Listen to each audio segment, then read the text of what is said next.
私はサリサ。見ての通り、メイドです。Yo, what's up, Lad here?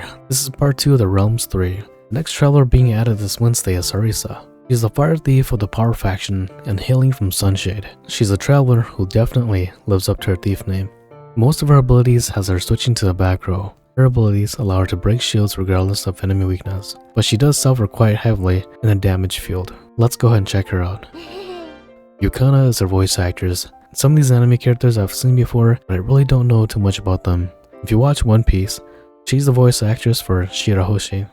Anyways, onto her notable damaging skills. Her first ability is called Throw Dagger. It's a one-hit dagger damage attack, potency 140, and it gives a 15% speed down and she moves to the back row. Her second ability is Burst Up. It's a 4-hit random target dagger damage, potency 45, and it lowers shield points regardless of weakness, and also moves her to the back row. For her elemental attack, After Burner, it's a 3-hit random target fire elemental damage attack, potency 55. It also lowers the enemy's speed by 15% for each hit, and again, she moves to the back row. For her ultimate, she has a 5-hit single target damage attack, potency 85 at level 1 and 100 at level 10. And this ultimate reduces shield regardless of enemy weakness. For her notable support skills, Quick Aid, she restores HP for the front row, potency 120, and she moves to the back row.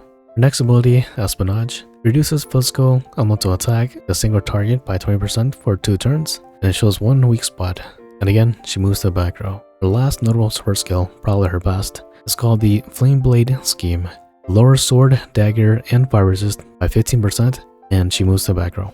For her passive, when she's in the back row, she gives the character in front of her a 5% recovery of that character's max SP. And additionally, her second passive gives the person in front of her a 15% attack up. And then she has a 20% in the ice resistance and 10% in fire. So, should you pull? This is another skip. Her role is only of breaking shields.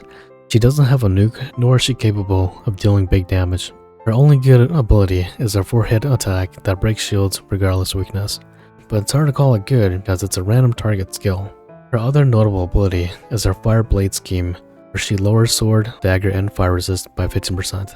Other than these two, everything else in her kit we've seen before. I don't see her being used much. Perhaps the Thief Tower, and perhaps someone making a showcase of dealing big numbers with either a sword, dagger, or fire. Her kit isn't too impressive, but moving her to the back row could be something. Say for example, you put her in the same row as your support or a slow DPS. She could break enemy shields and switch so your support can cast buffs the next turn, or your slow DPS can get an incoming buff in that same turn. But anyways, let's go ahead and wrap it up. Here they're designed 4 out of 5. I like the typical maid cliche that's a badass. Her artwork is pretty cool too. Who wouldn't want a maid looking down at you with a disgusted look? Voice actress Yukana. I don't know much about the enemy characters she voices, but she sounds pretty cool. Longevity, again, I don't see a scenario where she could be used effectively. Her moving to a back row is both a plus and a minus. The plus being that the back character can receive buffs, but her moving to the back equates to her not receiving buffs. Global buff, it would have been great to see some more buffs in her, and it's kinda sad because she did look like a cool character. I'm limited, no. Over impression, not the maid you want. She's good at breaking shields, but that's all she can do. Currently, we're at a point in the game where characters need to be able to break, nuke, and have good support abilities. Alright, well that's it for Sarisa. I was hoping for her to have a better kit, but it was somewhat underwhelming. I'll see you again in the 3rd episode of the Realms 3. Flat out.